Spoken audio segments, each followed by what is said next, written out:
Millionaire called his wife Barren and divorced her. 7 years later, he invited her to his new wife's baby shower to humiliate her, but she arrived with triplets. What happened next will leave you in tears, and one dark secret about his new baby will shock the world. Don't skip this, my beautiful family. Let's begin a love story you will never forget. Some invitations arrive like whispers, others like thunder. This one landed on Letitia Wright's mahogany desk with the force of a lightning strike, its cream-colored elegance mocking 7 years of carefully constructed peace. The envelope bore her maiden name in flowing script, as if the past 4 years of marriage to Tom Peter Hanks had been erased with deliberate cruelty. Inside, embossed gold letters announced what should have been impossible. Sergey and Belinda Ballmer cordially invite you to celebrate the upcoming arrival of their first child. Letitia's hands trembled as she read the words again, each letter a knife twist in wounds she thought had healed. Her ex-husband, the man who had destroyed her with accusations of being broken and barren, was finally getting his precious legacy. The irony tasted like bitter medicine on her tongue. "Mama, why are you crying?" 3-year-old Ava appeared in the doorway of Letitia's home design studio, her dark eyes wide with concern. Behind her, Nani and Naomi peered around the corner, their identical faces reflecting the same worry. Letitia quickly wiped her cheeks, forcing a smile for her daughters. "Just some dust in my eyes, sweetheart." "Come here, all of you." The triplets rushed to her, their small arms wrapping around her waist in a cocoon of unconditional love. Ava, the boldest of the three, studied the invitation with a frown. "Who's Sergey Ballmer?" "Someone who used to know Mama a long time ago," Letitia replied carefully, her fingers instinctively stroking Nani's soft curls. The gentle child always seemed to sense when emotions ran deep, her small hand finding Letitia's free one and squeezing tight. Naomi, ever the mischievous one, grabbed the invitation and held it up to the light. "Why does he want you to come to his party?" Before Letitia could answer, footsteps echoed in the hallway. Tom Peter Hanks appeared, his tie loosened after a long day at the architectural firm, his warm brown eyes immediately finding hers across the room. Even after 4 years of marriage, her heart still skipped when he looked at her like that, as if she were the most precious thing in his world. "What's all this about?" he asked, his gaze shifting to the invitation in Naomi's small hands. As he read, Letitia watched his expression change from curiosity to concern, to something harder, more protective. "Tom," she began, but he held up a hand, his jaw tightening as he finished reading. 7 years, he said quietly, his voice carrying a weight that made the triplets look between their parents with growing unease. 7 years of silence. And now this. Letitia stood, gathering her daughters close. "Girls, why don't you go play in the garden? Daddy and I need to talk." Ava, always the leader, took her sister's hands. "Come on, but we want cookies after dinner," she declared, her small chin lifted with determination that reminded Letitia painfully of herself at that age.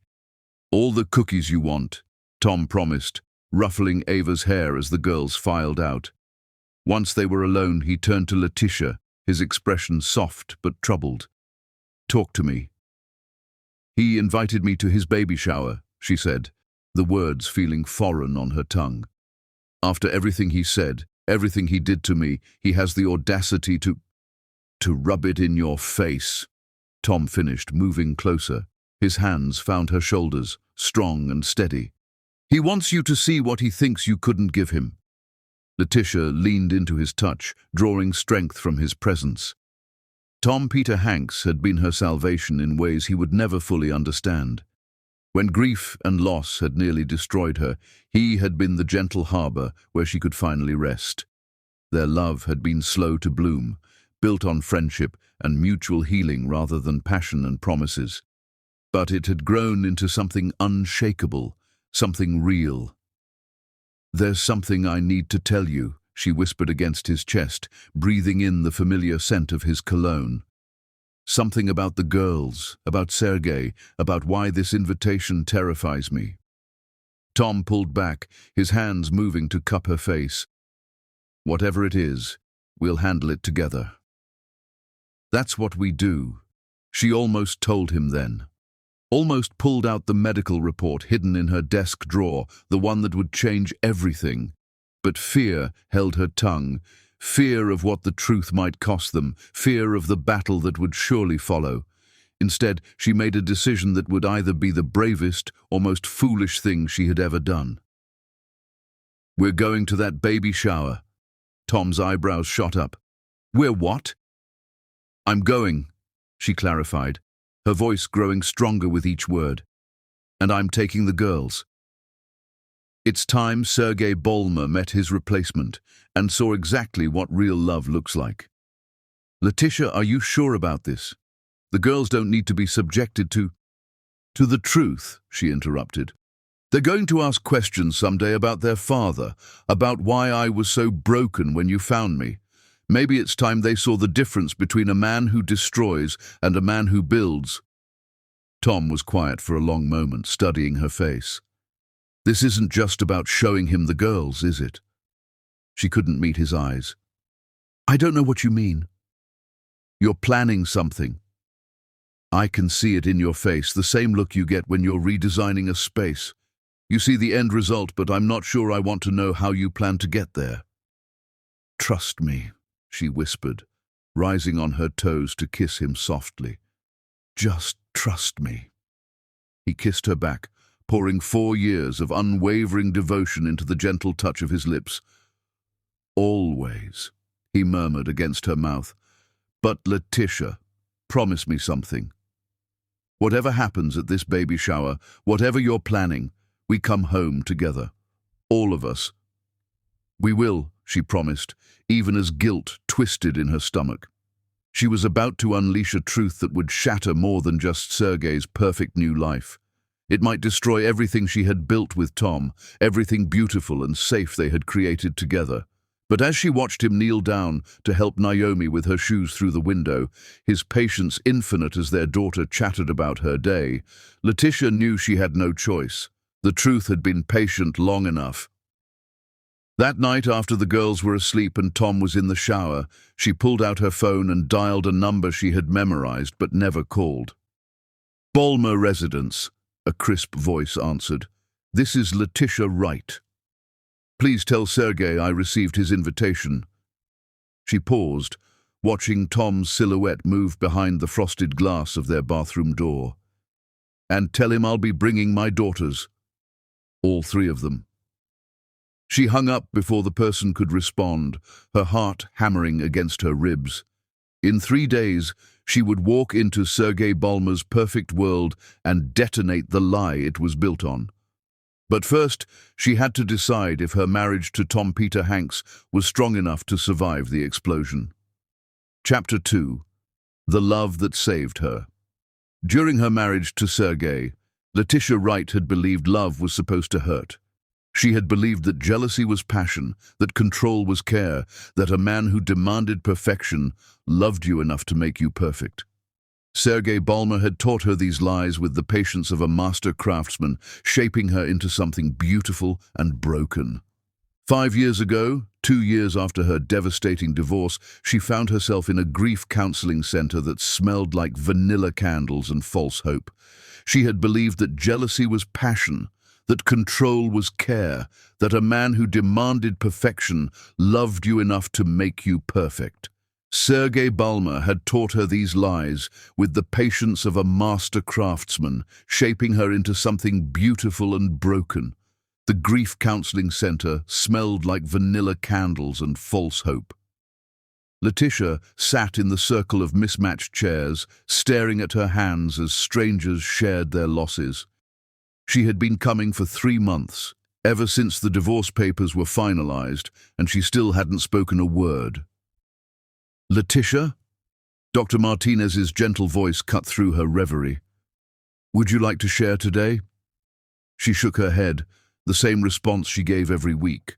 What was there to say?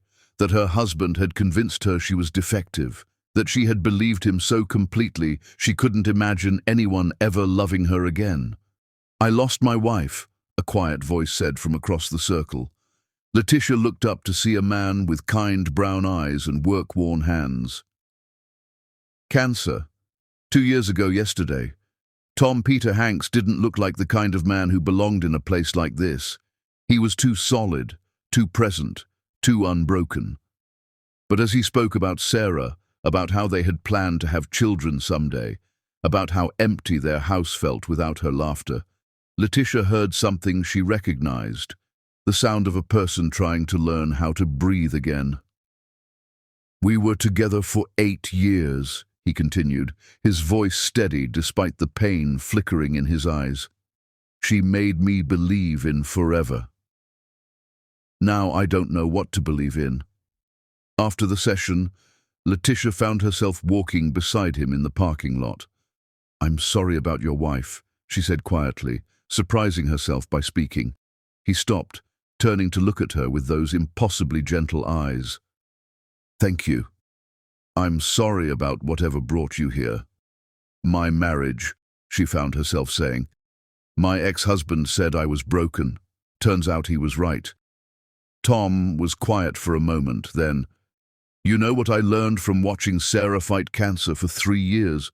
Broken doesn't mean worthless. Sometimes broken things heal stronger than they were before." It was the first time in months that someone had looked at her without pity, without judgment, without the assumption that she needed fixing. Tom Peter Hanks saw her brokenness and didn't run. He saw her pain and didn't try to heal it. He simply stood there in the parking lot and let her exist exactly as she was. "Would you like to get coffee?" he asked. "Not a date," he added quickly. "Just 2 broken people who could probably use a friend." That coffee turned into weekly walks. The walks turned into long phone conversations. The conversations turned into quiet dinners where they talked about everything except love and forever and the futures they had lost. Tom never pushed, never demanded, never tried to fill the spaces that Sergei had carved out of her soul. Instead, he showed her what gentleness looked like. He demonstrated patience without keeping score. He offered support without expecting gratitude. Slowly, carefully, he helped her remember who she had been before Sergei convinced her she was nothing. "I want to try fertility treatments," she told him one evening, 18 months after that first coffee. They were sitting on his back porch, watching the sunset paint the sky in shades of hope. Tom was quiet for a long moment. "With me? If you want to. I know it's not what you planned. I know I'm not Sarah. I know—" "Letitia," he interrupted gently, taking her hand. "I stopped planning my life the day Sarah died. Everything since then has been a gift I didn't expect. If you want to try to have children, I'm here for whatever happens. What if I really am broken? What if Sergei was right and I can't? Then we'll love each other through that too." His thumb traced across her knuckles, a touch so tender it made her chest ache. "But Letitia, you're not broken. You're healing. There's a difference." The fertility treatments were harder than either of them had expected.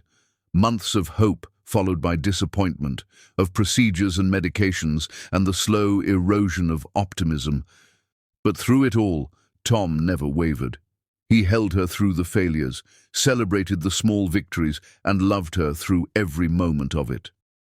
When Dr. Peterson called with the news that she was pregnant, not just pregnant, but carrying triplets, Letitia cried so hard she couldn't speak. Tom cried too, his arms around her as they absorbed the magnitude of what was happening. 3, he whispered against her hair. 3 babies. "Are you scared?" she asked. "Terrified," he admitted, "but the good kind of terrified. The kind that means something amazing is about to happen." Their wedding was small, held in the garden behind Tom's house, with only a handful of friends as witnesses. Letitia wore a simple blue dress that accommodated her growing belly, and Tom cried when he saw her walking toward him through the roses Sarah had planted years before. "I love you," he whispered as they exchanged vows they had written themselves. "Not because you're carrying my children, not because you need me, but because you're you. Brave and beautiful and stronger than you know." When Ava was born first, tiny and fierce, Tom was the one who cut the umbilical cord with shaking hands. Nani followed 10 minutes later, quiet and observant, even in her first moments. Naomi came last, as if she had been waiting for her sisters to test the waters first. "Daddy," Ava had said, one of her first words, reaching for Tom with chubby arms. He had sobbed like a child, this man who had never expected to hear that word again. Now, watching him help the girls with their shoes for the baby shower, Letitia marveled at how completely he had embraced fatherhood, not as a replacement for what he had lost with Sarah, but as something entirely new and precious. "Mama, is Daddy coming with us to the party?" Nani asked, her small face serious as always. "Of course I'm coming," Tom said, tickling her until she giggled. "I go where my girls go." Letitia's heart clenched. In 3 hours, they would walk into Sergei's world, and she would have to choose between protecting the man who had saved her and revealing the truth that could save them all. "Tom," she said quietly as he finished with Naomi's shoes, "when we get there, whatever happens, I need you to remember that I love you. All of you. More than I ever thought possible." He looked up at her, those kind brown eyes filled with concern. "You're scaring me a little." "Good," she whispered, kissing the top of his head. "That means you understand how much this matters." Chapter 3. The Gilded Prison. Power, Sergei Bolmer had learned, was the most seductive prison ever constructed. From his corner office on the 42nd floor, he could see the entire city spread beneath him like a map of conquered territory. Every building, every street, every life below represented something he owned, influenced or controlled. Yet, as he stared at the private investigator's photos scattered across his mahogany desk, he felt like the smallest man in the world. Letitia's face smiled up at him from glossy prints, her transformation so complete it made his chest ache. Gone was the uncertain woman he had molded and manipulated, replaced by someone radiant with confidence. In every photo, she was surrounded by 3 identical girls with dark hair and bright eyes, their small hands reaching for her with the kind of trust he had never inspired in anyone. "She looks happy," he murmured to himself, picking up a photo of Letitia laughing as her daughters played in what appeared to be their backyard. A man stood beside her, tall, steady-looking, with the kind of face that suggested reliability over excitement. Tom Peter Hanks, the investigator's report had noted. Architect, widower, married to Letitia for 4 years. Sergei had expected to feel vindicated seeing these photos, proof that his ex-wife had moved on to someone safe and ordinary. Instead, he felt hollow, as if someone had scooped out his chest and left only the echo of what used to be there. "Admiring your replacement?" Belinda Ashworth swept into his office without knocking, her designer heels clicking against the marble floor with military precision. Even 7 months pregnant, she moved like a predator, her beauty sharp enough to cut. She was everything society expected of a billionaire's wife, blonde, accomplished, connected to all the right families. She was also calculating enough to make Sergei look naive. "I sent her an invitation," Sergei said, not bothering to hide the photos. Their marriage had moved beyond pretense months ago. Belinda's laugh was like crystal breaking. "How deliciously cruel of you. Invite the Barren ex-wife to celebrate your virility. I assume this is some sort of closure ritual?" "Something like that." Sergei leaned back in his chair, studying his wife's face. "She's bringing the children." "What children?" Belinda moved closer, her eyes scanning the photos. When she saw them clearly, her face went perfectly still. Those are her children? Triplets, 3 years old. Sergei watched his wife's reaction carefully. Beautiful, aren't they? Belinda snatched up one of the photos, her manicured fingers gripping it so tightly the edges crumpled. In the image, little Naomi was looking directly at the camera, her face tilted at an angle that was achingly familiar. When exactly did she have these children? Belinda's voice was carefully controlled, but Sergei caught the tremor underneath. According to the report, they were born about 6 months after our divorce was finalized. That's impossible. Belinda's hand moved protectively to her own belly. You said she was barren. You said that's why you divorced her. Sergei stood slowly, walking to the window that overlooked the city he had conquered but could never truly possess. I said many things during our divorce. Not all of them were entirely accurate. What do you mean by that? He turned to face her, noting how the afternoon light revealed the fine lines around her eyes that makeup usually concealed. Belinda Ashworth was beautiful, but it was the kind of beauty that required constant maintenance, constant vigilance against time and gravity and truth.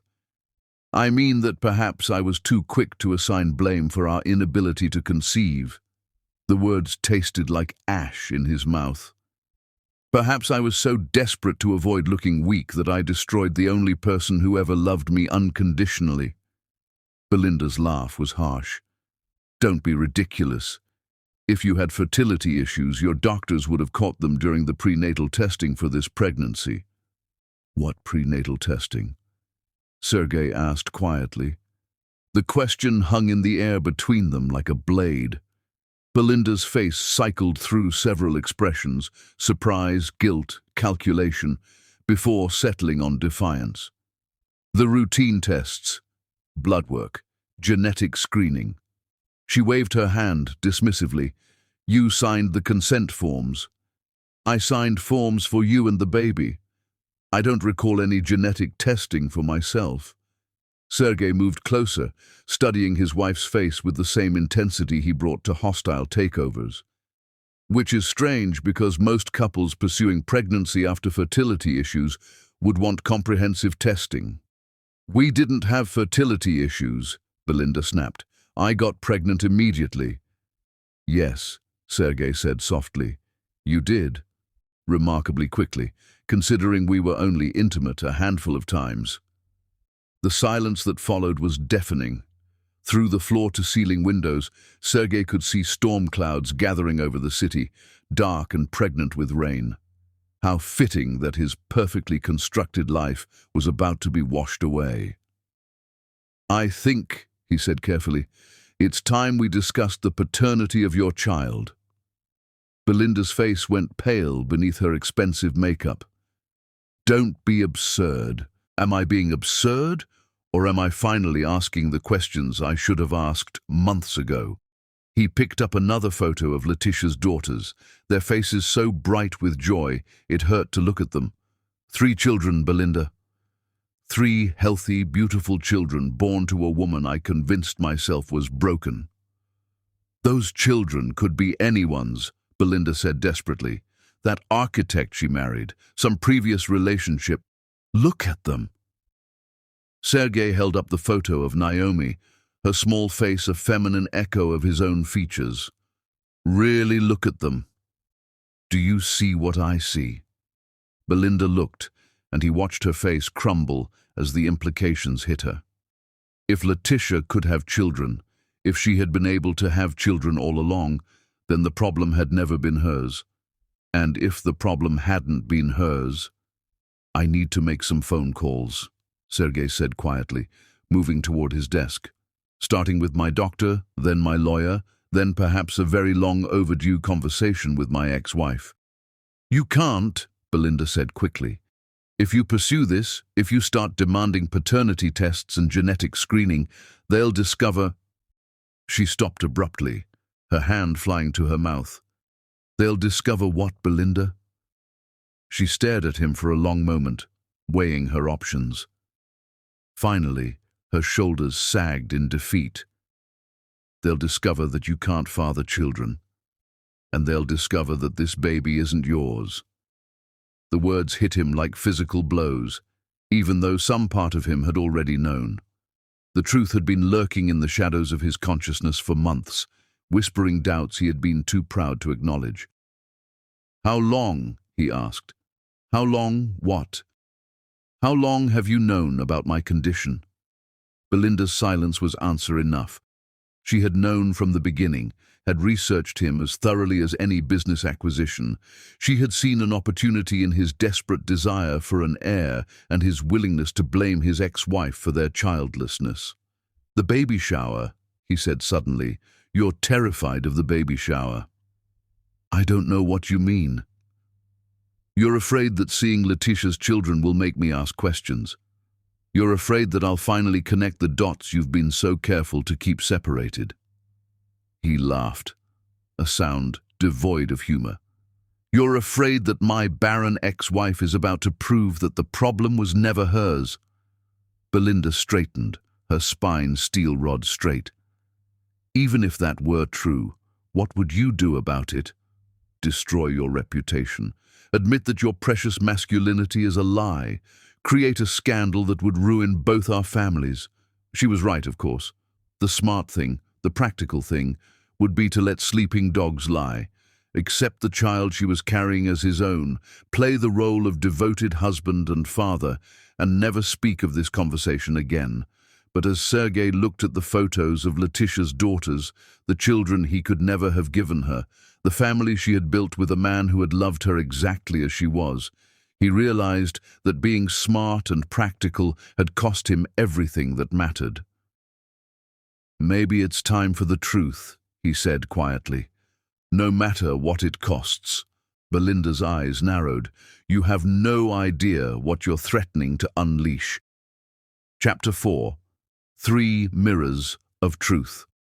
Saturday morning. Sunlight streamed through the kitchen windows of the Hanks home, turning ordinary moments into something magical. Letitia watched her daughters navigate their breakfast routine with the precision of a well-rehearsed ballet, each girl moving to her own rhythm while somehow staying perfectly synchronized with her sisters. Ava stood on her step stool at the counter, carefully measuring orange juice into 3 matching cups. At 3 years old, she approached every task with the seriousness of a general planning a campaign, her small face focused with determination that reminded Letitia painfully of herself at that age, before Sergei had taught her that determination was unattractive in women. "Mama, Nani's not drinking her juice," Ava reported, appointed herself the family's morning supervisor. Nani sat at the kitchen table, her dark eyes distant as she stirred her oatmeal in careful circles. Of the 3 girls, she was the observer, the one who noticed everything and said little. Her silence wasn't shyness.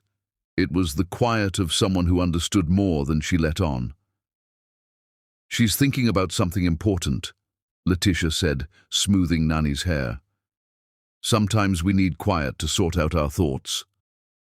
Naomi bounced in her chair, syrup somehow coating her fingers, despite the fact that there were no pancakes on her plate. She was joy incarnate, finding wonder in everything from dust motes dancing in sunbeams to the way her own voice echoed in the bathroom. Of the 3, she was most like Tom, open-hearted and endlessly optimistic. "Daddy says we're going to a fancy party today," Naomi announced, climbing into Tom's lap as he joined them at the table. "Will there be cake?" "Probably," Tom said, kissing the top of her head. His eyes found Letitia's across the table, concern flickering in their brown depths. "Are you sure about this?" Before Letitia could answer, Ava appeared at her elbow, holding up a photo that made Letitia's blood freeze. It was an old picture from her first marriage, one she thought she had hidden away completely.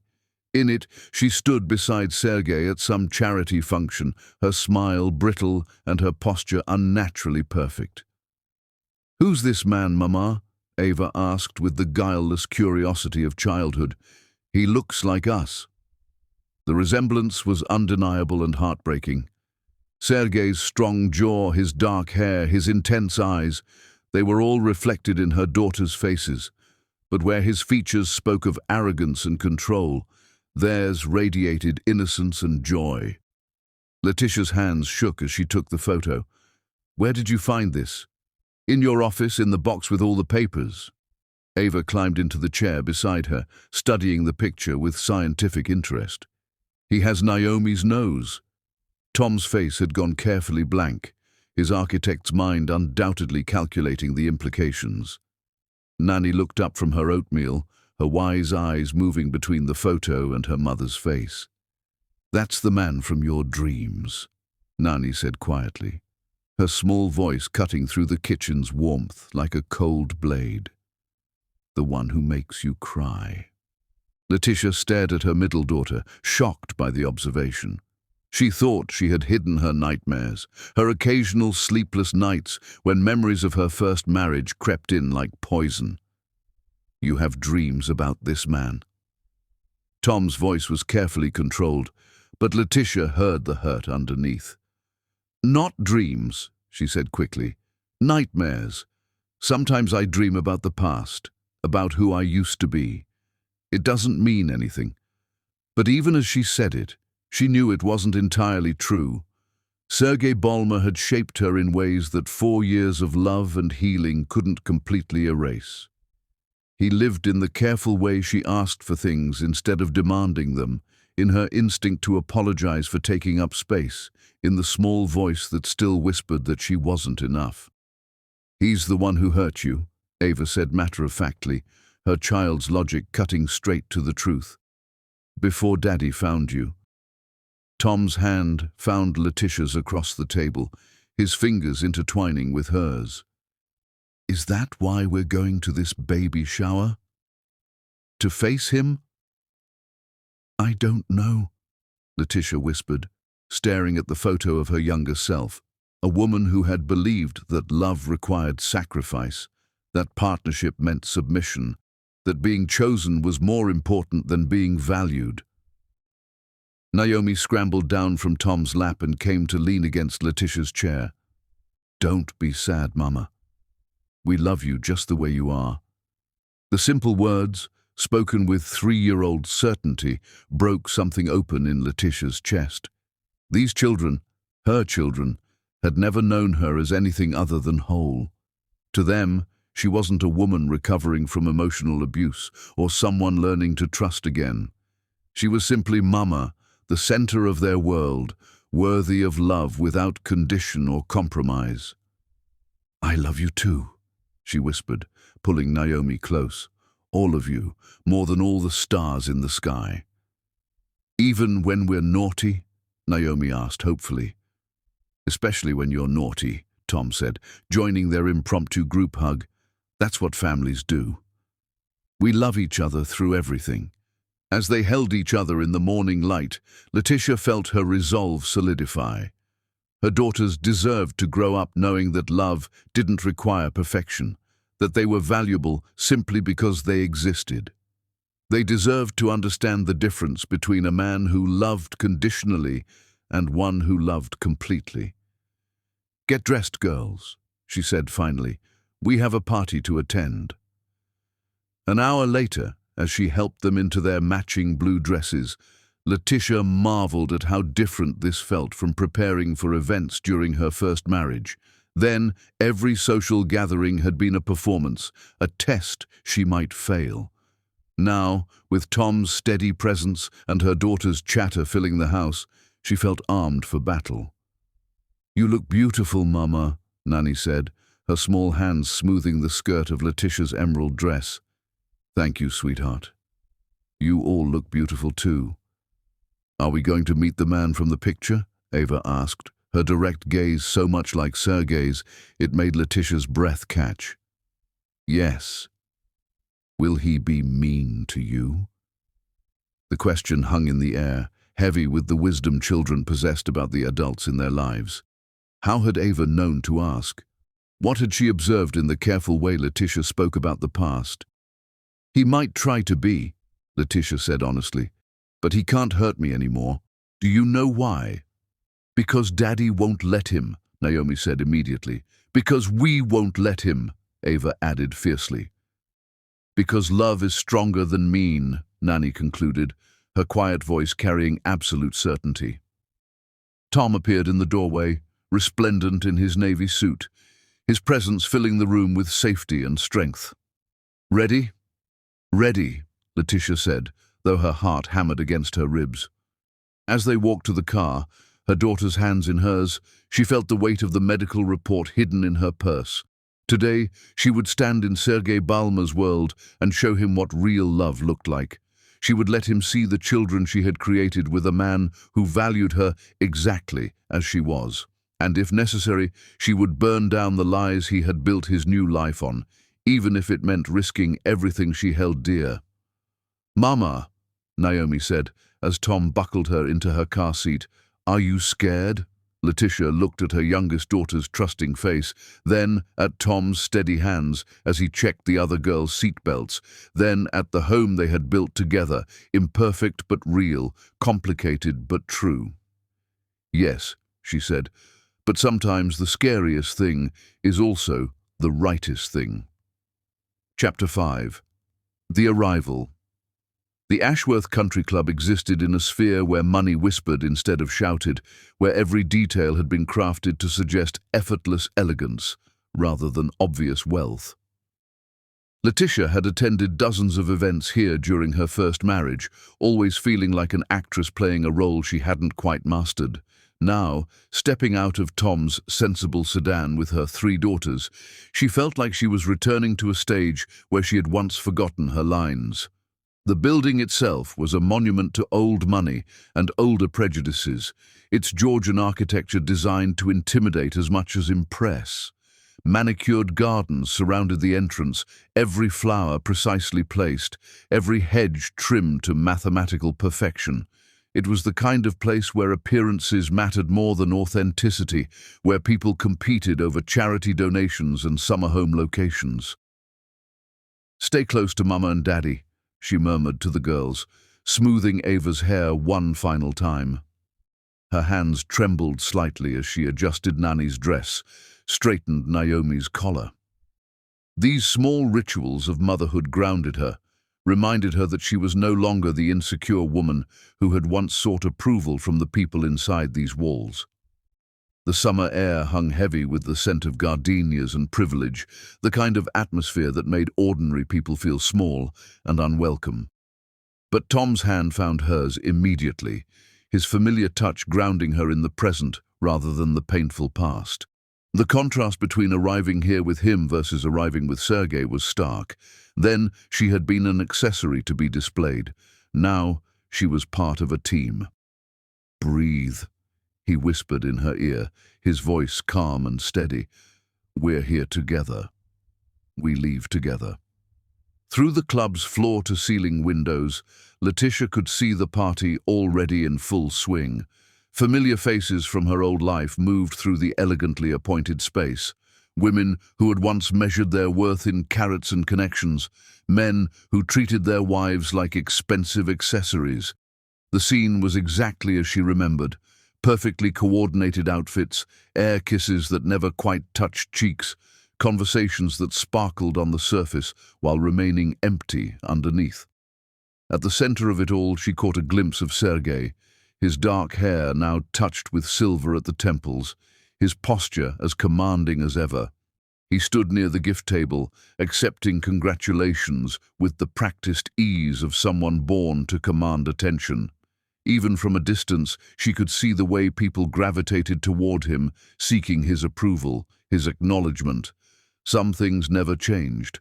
Beside him, a blonde woman in designer maternity wear held court with the other wives, her beauty sharp and calculating. Belinda Ashworth.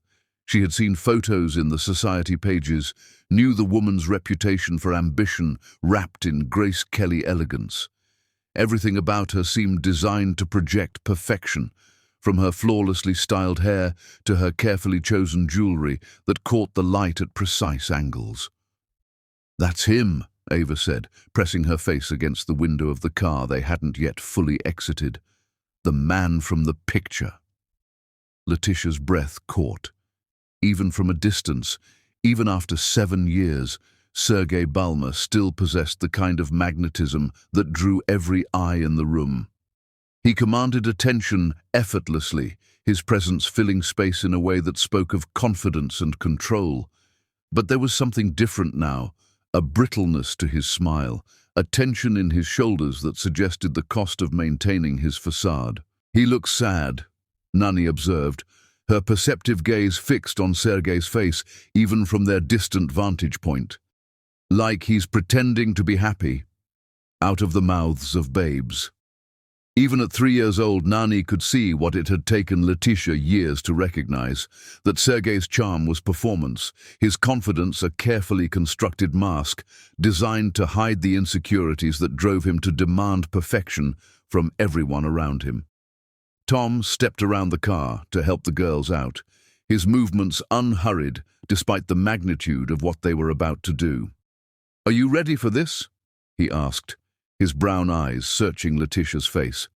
"No," Letitia admitted, watching as valets efficiently directed luxury vehicles in the circular drive. "But I'm ready for it to be over." They walked through the club's marble foyer, past oil paintings of long-dead patriarchs and fresh flower arrangements that cost more than most people's monthly rent. The girls stayed close, their small hands finding each other instinctively as they navigated this strange new world. Their innocent wonder at the opulent surroundings, the crystal chandeliers, the Persian rugs, the staff in crisp uniforms, reminded Letitia of how foreign this environment really was to normal life. The contrast between her daughters and the children she remembered from events like this was striking. Where society children were often small adults, coached in proper behavior and appropriate responses, Ava, Nani, and Naomi radiated genuine joy and curiosity. They hadn't been taught to perform for approval. They simply existed as themselves, secure in their parents' love. The moment they entered the main reception room, conversations stuttered to a halt, like a record player suddenly unplugged. Letitia felt the weight of 50 pairs of eyes, the whispered recognition spreading through the crowd like ripples on still water. She held her head high, one hand gripping Tom's arm, the other resting protectively on Naomi's shoulder. The room itself was stunning. Floor-to-ceiling windows overlooking the golf course, tables draped in pale blue linen, centerpieces of white roses and baby's breath that probably cost more than most people's car payments. Everything was designed to project effortless elegance, though Letitia now recognized how much effort actually went into creating that impression. "Letitia Wright," someone breathed, though she had been Letitia Hanks for 4 years now. "I heard she remarried, but I never expected. Are those her children? But I thought she couldn't. They look exactly like..." The whispers crashed over them in waves, but Letitia kept walking, her daughters flanking her like tiny bodyguards. She recognized many of the faces, women who had once invited her to lunch out of obligation to Sergei's status, men who had dismissed her opinions while praising her appearance. None of them had ever really seen her. She had been invisible except as Sergei's wife. Ava lifted her chin with regal dignity, apparently unbothered by the attention. Nani observed everything with wide, curious eyes, taking in details that would undoubtedly surface in later conversations. And Naomi smiled at the strangers with infectious warmth, her natural friendliness a stark contrast to the calculated pleasantries surrounding them. "Look at those dresses," one woman murmured admiringly. "Absolutely precious." "But the resemblance," another whispered. "It's uncanny." 7 years, a third voice added. 7 years since the divorce, and now this. Across the room, Sergei turned at the commotion. The champagne glass in his hand trembled as their eyes met across 20 feet and 7 years of silence, and the world seemed to narrow to just that moment of recognition. She watched his face cycle through emotions, shock, confusion, and something that might have been wonder or terror. But it was when his gaze dropped to the triplets that his composure truly shattered. The glass slipped from his fingers, as if his nervous system had simply stopped functioning, crystal exploding against the marble floor in a sound like breaking dreams. The crash seemed to echo in the sudden silence, every conversation dying as everyone turned to stare at the man who had just lost control in the most public way possible. "Sergei?" Belinda Ashworth appeared at his side with predatory speed, her manicured hand gripping his arm with visible tension. "Darling, what's wrong?" But Sergei couldn't answer. He was staring at Ava, Nani, and Naomi with the expression of a man seeing ghosts, his face pale beneath his expensive tan. The resemblance was undeniable. The dark hair, the strong jaw, the intelligent eyes that had once been his greatest pride were now reflected in three small faces that should have been impossible. Staff materialized to clean up the broken glass, their efficiency practiced and discreet. But nothing could clean up the emotional wreckage spreading through the room as guests put together the pieces of a puzzle that redefined everything they thought they knew about Sergei Bolmer's perfect life. "Hello, Sergei," Letitia said, her voice carrying clearly across the silent room. She began walking toward him, her daughters moving with her like a small army. Each step felt momentous, weighted with the significance of this public confrontation. "Thank you for the invitation. I'd like you to meet my family." With each step, the tension in the room ratcheted higher. Society matrons leaned forward like vultures sensing carrion, their whispered speculation growing bolder as the implications became clear. The men stood frozen, caught between politeness and curiosity, unsure whether they were witnessing a reunion or a reckoning. Tom stayed slightly behind, his presence a wall of quiet strength. He had insisted on coming, despite knowing this moment belonged to Letitia and her past, understanding instinctively that some battles required witnesses. His steady breathing, his calm energy, reminded her that she wasn't alone in this confrontation. "These are my daughters," Letitia continued as they reached the center of the room, where the gift table displayed an obscene amount of expensive baby items. "Ava, Nani, and Naomi. Girls, this is Mr. Balmer." Ava stepped forward first, her small hand extended with perfect manners that Tom had taught her. "Hello, Mr. Balmer. Mama says you used to know each other." Sergei stared at the offered hand as if it were a snake, his own trembling as he reached out to shake it. The contact lasted only seconds, but Letitia saw the shock of recognition cross his features. These were his gestures, his expressions, reflected in miniature. "Hello," he managed, his voice cracking on the simple word. Nani hung back slightly, her intuitive nature clearly picking up on the emotional undercurrents swirling through the room like a dangerous tide. She pressed closer to Letitia's side, her small hand finding her mother's skirt and gripping tight. But Naomi bounced forward with characteristic enthusiasm, her bright smile lighting up her face like a sunbeam cutting through storm clouds. "Are you having a baby?" she asked with 3-year-old directness. "Mama said someone was having a baby." "My wife is," Sergei said faintly, his eyes never leaving the triplets' faces. "We're having a baby."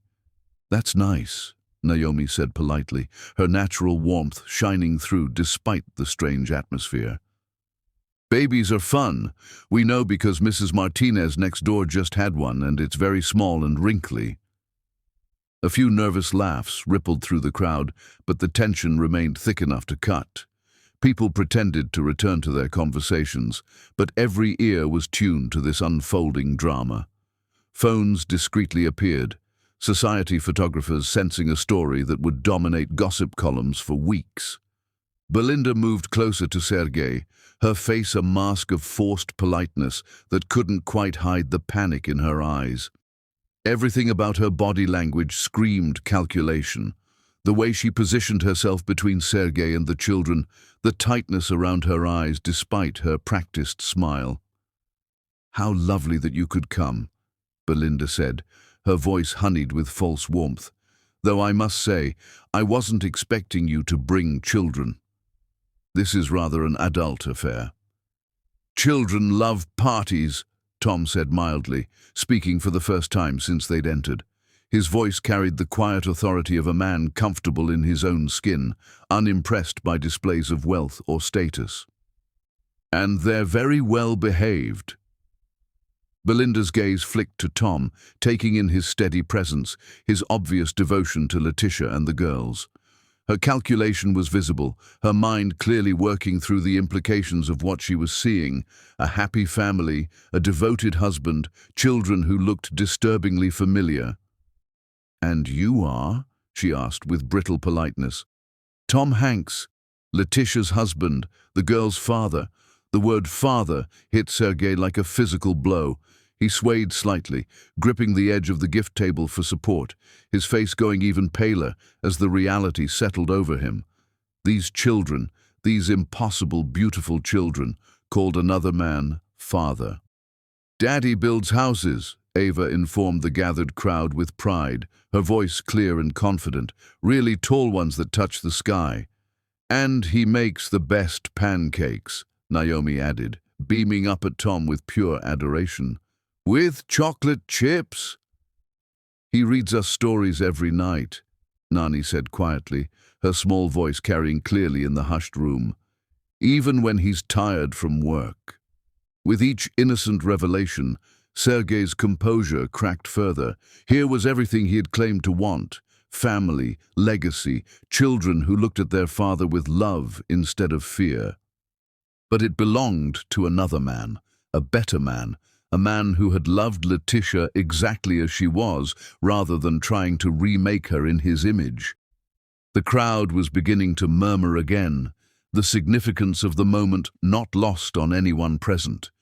Everyone knew the story of Sergei and Letitia's divorce, the whispered rumors about her inability to conceive, the public humiliation she had endured.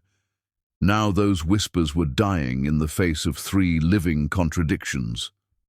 "Well," someone said finally, breaking the spell, "what lovely children. They're beautiful, Letitia."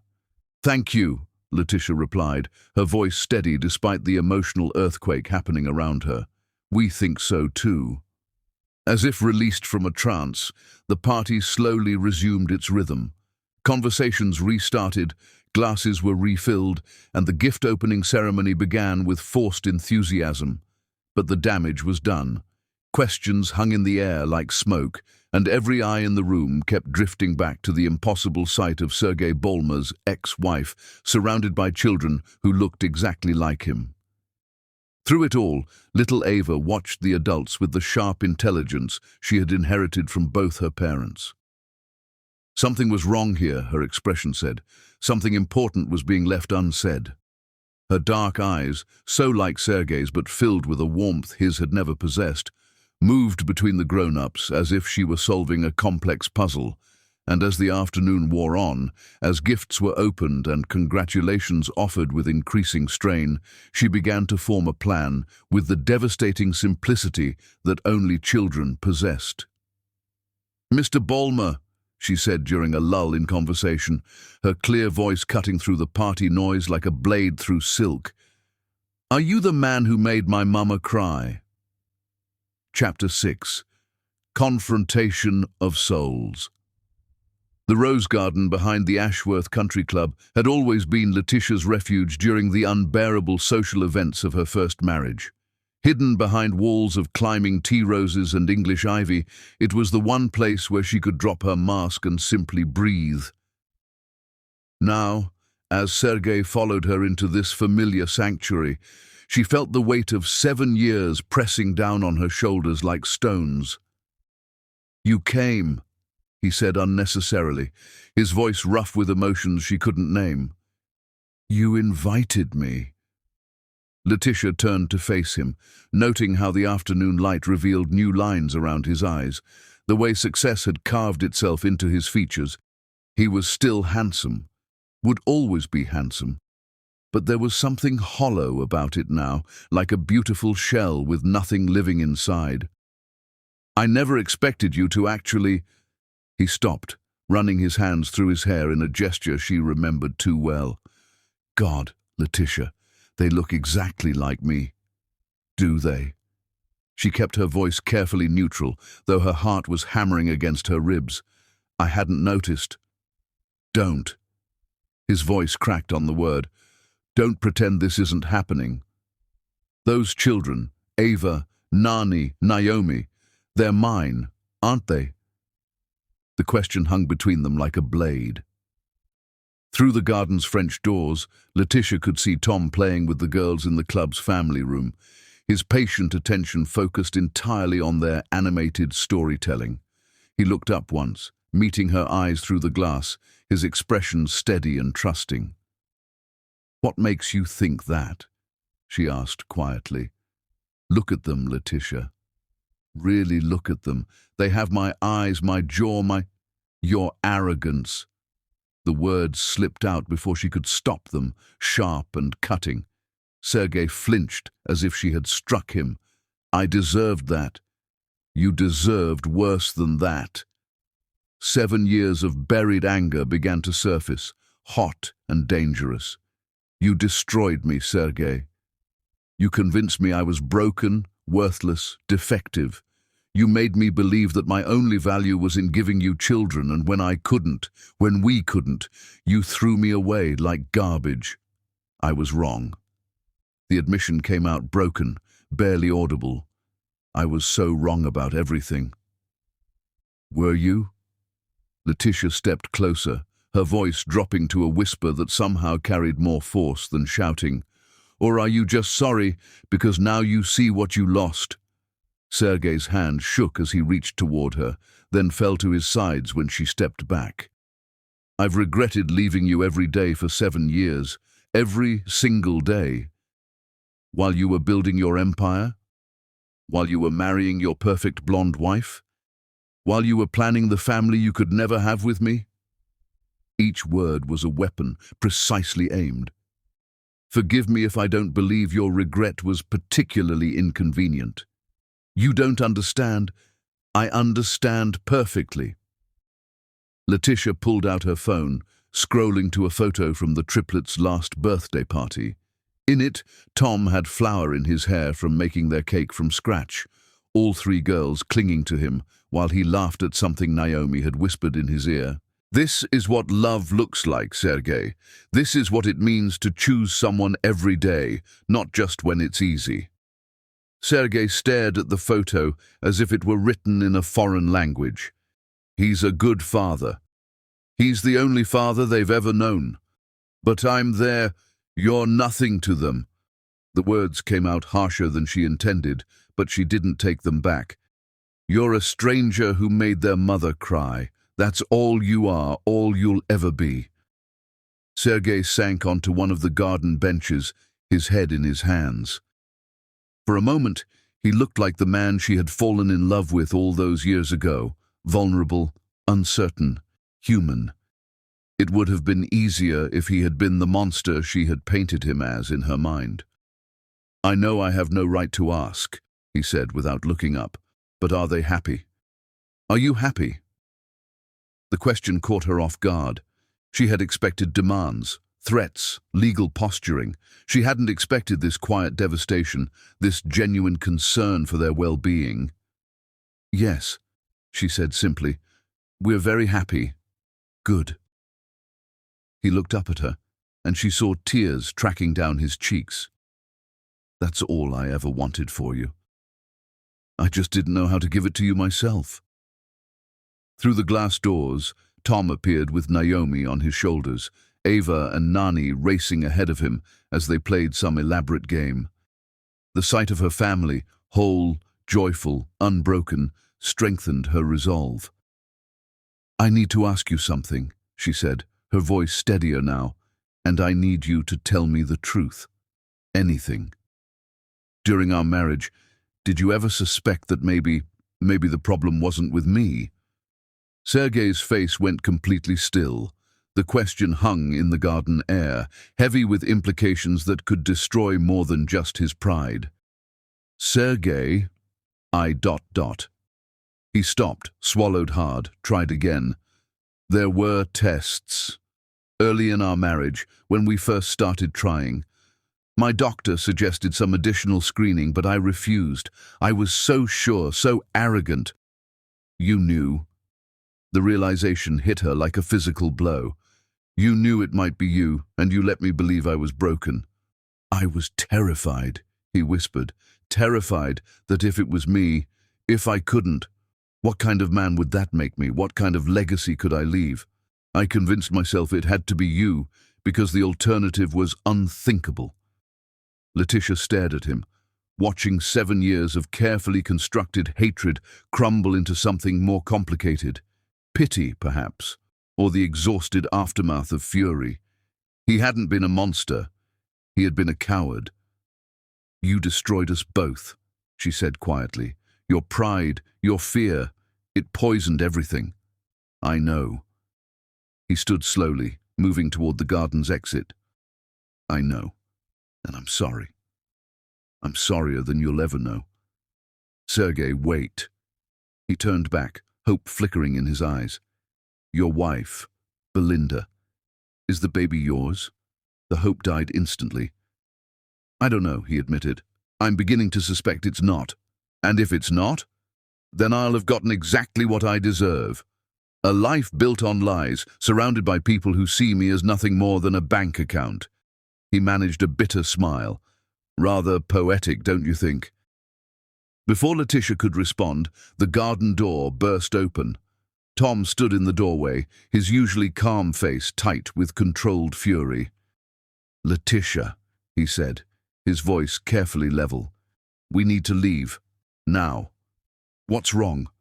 Your daughters just heard someone at the party suggest that they might not be mine. His eyes locked on Sergei with laser intensity. They're confused and upset, and Ava is asking questions I don't know how to answer. The words hit Letitia like ice water. She had been so focused on confronting her past that she had forgotten about protecting her children's present. We're leaving, she said immediately, moving toward Tom. Letitia, wait. Sergei stepped forward desperately. Please, just tell me. Are they mine? I need to know. She paused at the threshold, looking back at the man who had once been her entire world. In the distance, she could hear Naomi crying, could see Ava's small face pressed against the window as she searched for her parents. Yes, she said quietly. Biologically, they're yours. But Sergei, biology isn't what makes a father. Then what does? Tom appeared beside her, his steady presence a reminder of everything real and true in her life. Love, he said simply. Love makes a father. Love and showing up every single day, even when it's hard. As they walked away, leaving Sergei alone in the garden with the truth he had demanded, Letitia felt something shift inside her chest. The past was finally where it belonged, behind her. Ahead, her daughters needed her, and her husband was waiting to help her face whatever came next. But she didn't see Belinda Ashworth step out from behind the rose trellis, her face white with fury and terror as she realized what she had just overheard. Chapter 7. The Perfect Storm. The ladies' restroom at the Ashworth Country Club had witnessed countless secrets over the decades. Whispered affairs, family scandals, business deals sealed with handshakes between stalls. But as Letitia splashed cool water on her face, trying to steady herself after the garden confrontation, she sensed she was about to become part of the club's most explosive revelation yet. Well, well, if it isn't the infamous Letitia Wright. Belinda Ashworth's voice cut through the marble and gold silence like shattered crystal. Letitia looked up to find Sergei's wife standing behind her, her reflection in the ornate mirror a study in barely controlled fury. It's Letitia Hanks now, she corrected quietly, reaching for a towel. Has been for 4 years. How convenient that you forgot to mention that when we sent the invitation to your maiden name. Belinda moved closer, her designer heels clicking against the marble floor with predatory precision. "Though I suppose deception runs in your family now." Letitia turned to face her, noting the way Belinda's perfect composure was beginning to crack around the edges. Her makeup was still flawless, her blonde hair still smoothly styled, but there was something wild in her eyes, the look of a cornered animal preparing to fight. "I'm not sure what you mean." "Don't play innocent with me." Belinda's voice dropped to a vicious whisper. "I heard everything in the garden. Every pathetic word of Sergei's confession, every moment of your little truth session." Ice formed in Letitia's veins. "You were listening?" "I was protecting my interests." Belinda moved to the restroom door, turning the lock with a soft click. "Do you have any idea what you've done? What you've destroyed by bringing those children here today?" "I've told the truth. Something you might want to try sometime." Belinda's laugh was sharp enough to cut glass. "The truth? You want to talk about truth? Let me tell you some truths, darling. I've spent 2 years building the perfect life with your ex-husband, 2 years convincing him he's finally found happiness, 2 years planning for the future we're going to build together." "A future built on lies," Letitia said softly. "The baby you're carrying, it's not his, is it?" The question hit its mark.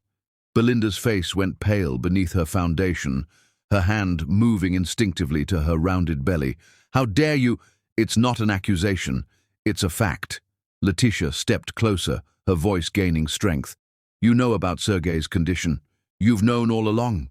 That's why you targeted him. A desperate man with unlimited resources and a genetic condition that made him the perfect mark." Belinda was quiet for a long moment, her calculation visible as she weighed her options. Finally, her shoulders straightened and she smiled with cold precision. "You're right," she said simply, "about all of it. Sergei can't father children, never could.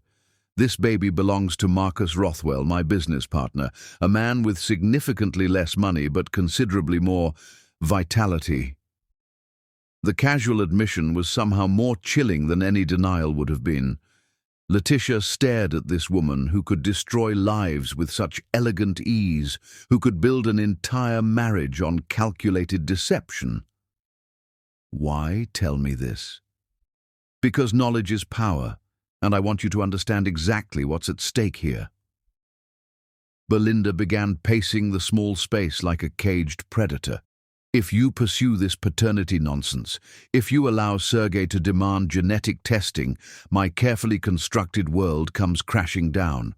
But more importantly for you, so does yours." "What do you mean?"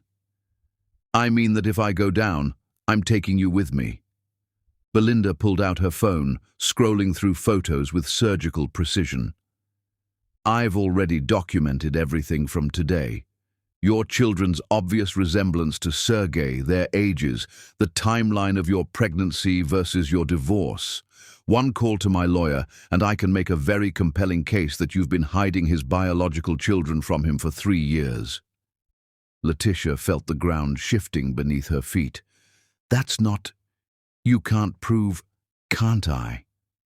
"A simple DNA test would prove paternity. A review of medical records would show the timing of conception. And once that's established, what do you think happens to your perfect little family? What happens when the courts have to decide custody between a billionaire biological father and an architect stepfather?" The threat hung in the perfumed air between them, sharp and deadly. Letitia thought of Tom's steady love, of her daughters calling him daddy, of the life they had built together brick by careful brick. "You wouldn't destroy children's lives just to protect your secret." "I would destroy anyone's life to protect my interests." Belinda's smile was beautiful and terrible. "Those children don't know Sergei from any stranger on the street. Do you really want to put them through years of custody battles, media attention, questions about why their mother lied to them their entire lives?" "I never lied to them. Didn't you?" By omission, by silence, by letting them believe Tom is their biological father?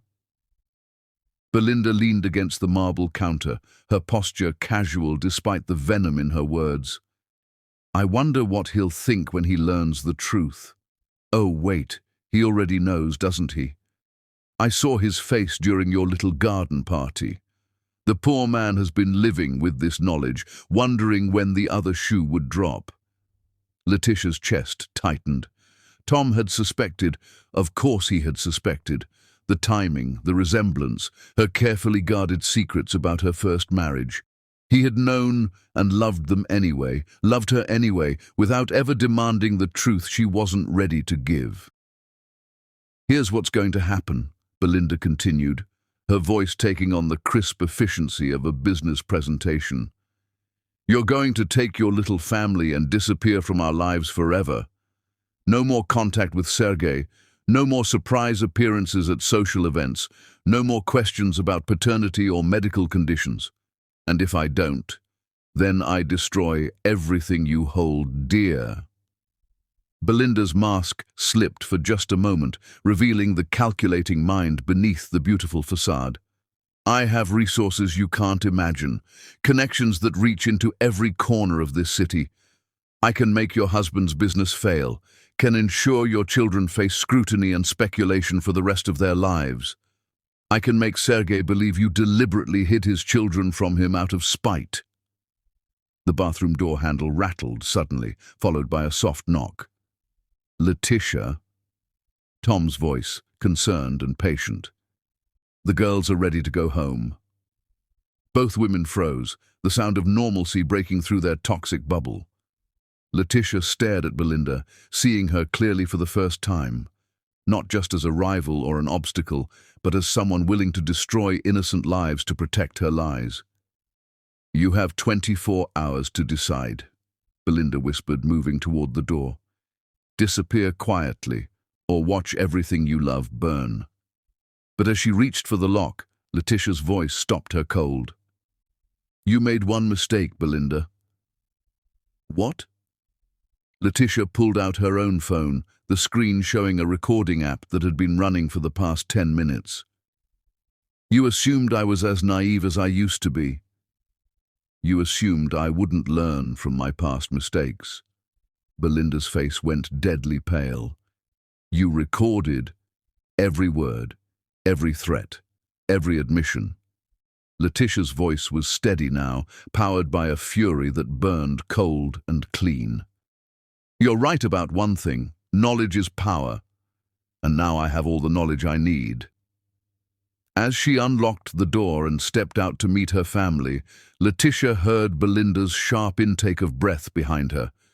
The war was just beginning, but for the first time in 7 years, Letitia Wright Hanks was armed for battle. Tom stood waiting with the triplets, his face immediately registering her distress. What happened? We need to go home, she said quietly, gathering her daughters close. We need to go home, and then we need to talk. Chapter 8, When Love Breaks. The drive home from the country club passed in heavy silence, broken only by the soft murmur of the triplets discussing the party in the back seat. Letitia stared out the passenger window at the familiar streets of their neighborhood, each landmark a reminder of the life she might be about to lose. Tom's hands gripped the steering wheel with controlled tension, his usual calm fractured by the weight of unspoken truths. The very air in the car felt different, charged with electricity, thick with secrets that had been buried too long. Letitia could feel the space between her and Tom expanding with each mile, an invisible chasm opening where once there had been perfect understanding. She watched his profile in the dying light, memorizing the strong line of his jaw, the way concentration creased his forehead. How many more times would she have the privilege of studying his face like this? Daddy, why was everyone whispering about us? Ava's voice cut through the quiet, her precocious intelligence already working to solve the puzzle of adult behavior. Sometimes grown-ups gossip about things they don't understand, Tom replied, his voice carefully measured. But Letitia heard the strain underneath, the effort it took to maintain normalcy for their daughters. It's not very nice, but it happens. Were they saying mean things about Mama? Nani asked, her perceptive nature picking up on the emotional undercurrents flowing through the car like a toxic fog. It doesn't matter what they were saying, Letitia said firmly, turning to look at her daughters. 3 pairs of dark eyes stared back at her, Sergei's eyes, though they would never know it. The resemblance that had caused such a stir at the party was unmistakable now that she was looking for it. How had she convinced herself that Tom wouldn't notice? What matters is that we're together, and we love each other. Always, Naomi agreed cheerfully, apparently untroubled by the afternoon's tensions. Even when people are weird. If only it were that simple, Letitia thought. If only love could solve everything, protect everyone, keep families whole through sheer force of devotion. But she was about to learn that love without honesty was a house built on sand, beautiful but ultimately unstable. Once home, Tom suggested the girls play in the garden while he and Letitia talked. They settled in his study, surrounded by architectural drawings and family photos, the room that had become their sanctuary for difficult conversations. But as Letitia sat across from her husband in the leather chair she had helped him pick out 3 years ago, she realized she had never faced anything this difficult before.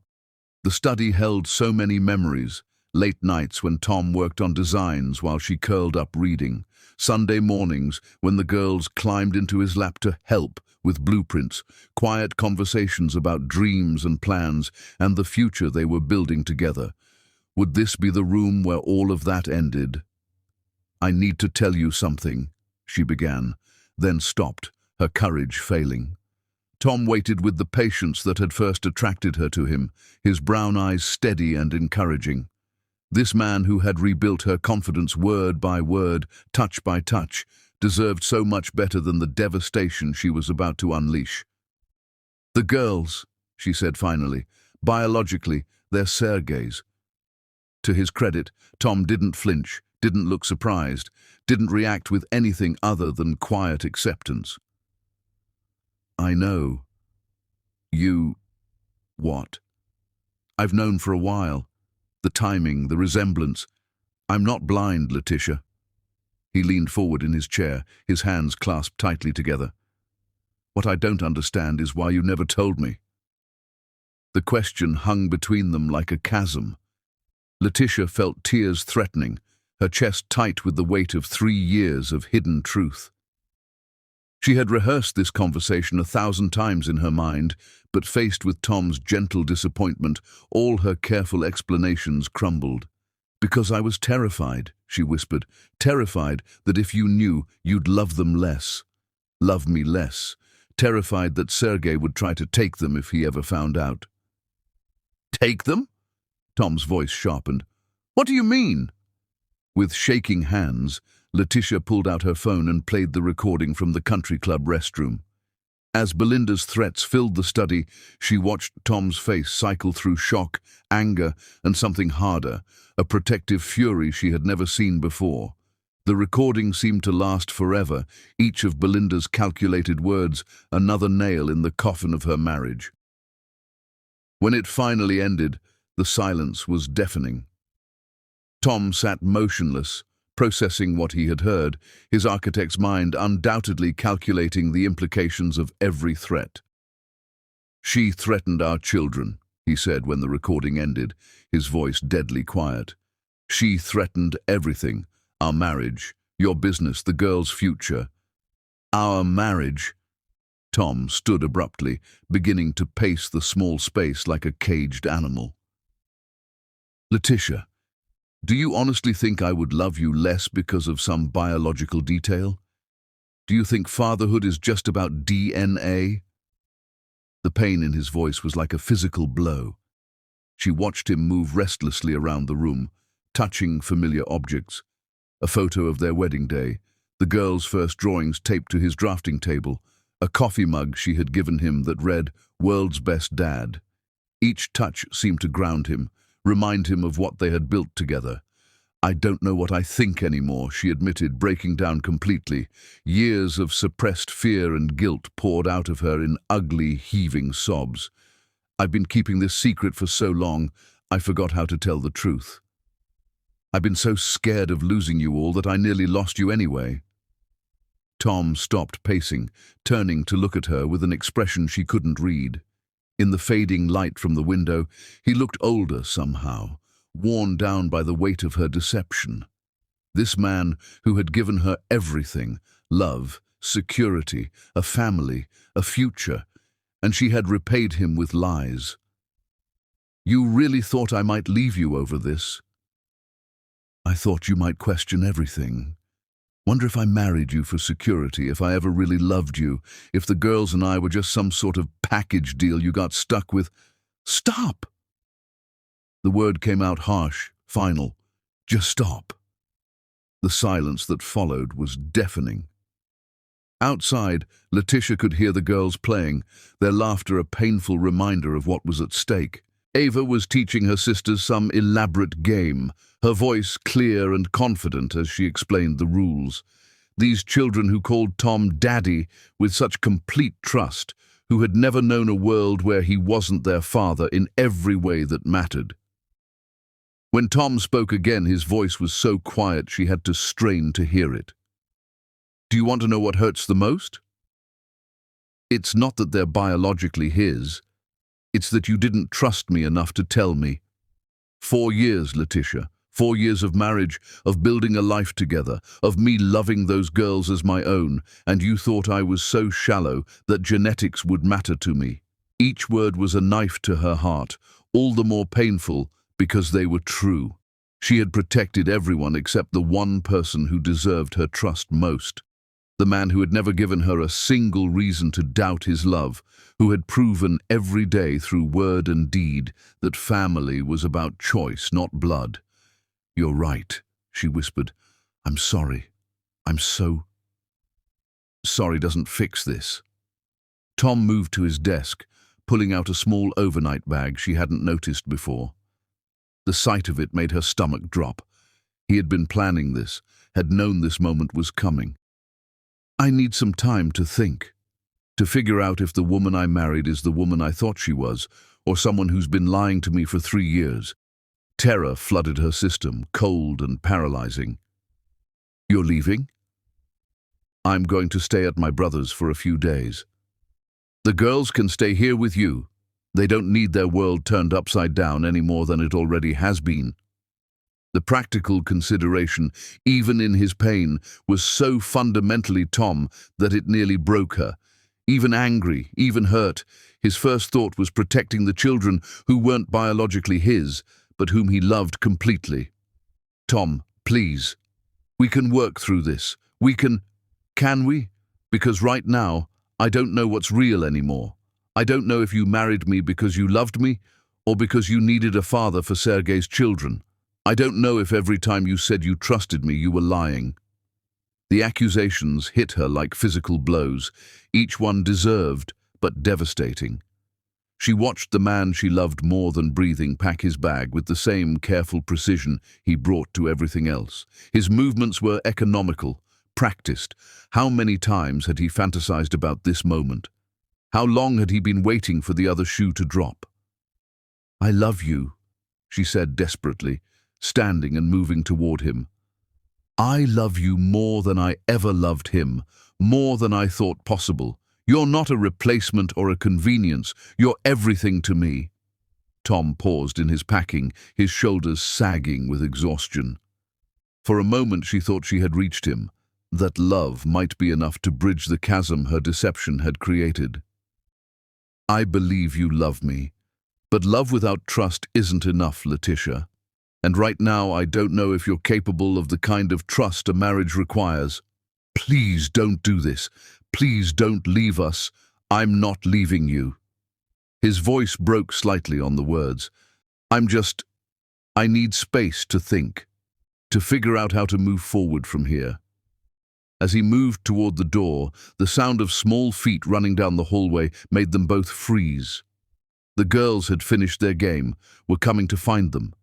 In seconds, their daughters would discover that their world was fracturing, that the man they called Daddy was walking away. Naomi burst into the study first, her face bright with excitement. "Daddy, come see the butterfly I found. It's yellow and black and—" She stopped, taking in the scene before her with the uncanny perception of childhood. Tom standing by the door with a suitcase, Letitia's tear-stained face, the weight of adult emotion filling the room like smoke. "Daddy, why do you have a suitcase?" Tom knelt down to her level, his face immediately softening despite the pain radiating from him. Even in his own anguish, he found the strength to be gentle with his daughter, the daughter who shared none of his genes, but all of his heart. "I have to go away for a little while, sweetheart. But it's not forever. Are you leaving us?" The question came out small and scared, and Letitia saw Tom's resolve crack like ice under pressure. "I'm not leaving you. I could never leave you girls. Daddy just needs to think about some grown-up things." Like the mean man made Mama sad? Naomi's innocent question hit the target with devastating accuracy. Tom's eyes found Letitia's across the room, and for a moment, the love and pain in them nearly broke her. This wasn't how their story was supposed to go. They were supposed to be the family that made it, the couple who proved that love could overcome anything. "Something like that," he said quietly. Ava and Nani appeared in the doorway, drawn by their sister's distress. When they saw Tom's bag, their faces crumpled with identical expressions of confusion and fear. 3 little girls who had never known abandonment were about to experience it for the first time. "Daddy, are you leaving us like the mean man left Mama?" Ava asked, her voice shaking with the kind of fear that children shouldn't have to feel. The question hung in the air like a physical presence. Tom closed his eyes, his hand trembling as he reached out to touch Ava's face. The comparison to Sergei, the man who had destroyed their mother and now threatened to destroy them, was the cruelest cut of all. "I'm not him," he said quietly, his voice thick with emotion. "I could never be him." But sometimes, even people who love each other very much need time apart to figure things out. "But we need you," Nani whispered, tears tracking down her cheeks. Tom pulled all 3 girls into his arms, his own tears finally falling. The sight of this good man, this devoted father, crying with the children he had raised from infancy, was almost too painful to bear. Letitia wanted to rush to them, to throw her arms around the whole group and somehow hold them together through sheer force of will. "And I need you too, more than you'll ever know. That's why Daddy has to make sure he's the best daddy he can be." "Will you come back?" Ava asked, her practical mind already working through the logistics of abandonment. "I don't know what's going to happen," Tom said honestly, "but I promise you this. No matter what happens between Mama and me, I will always be your daddy. Always."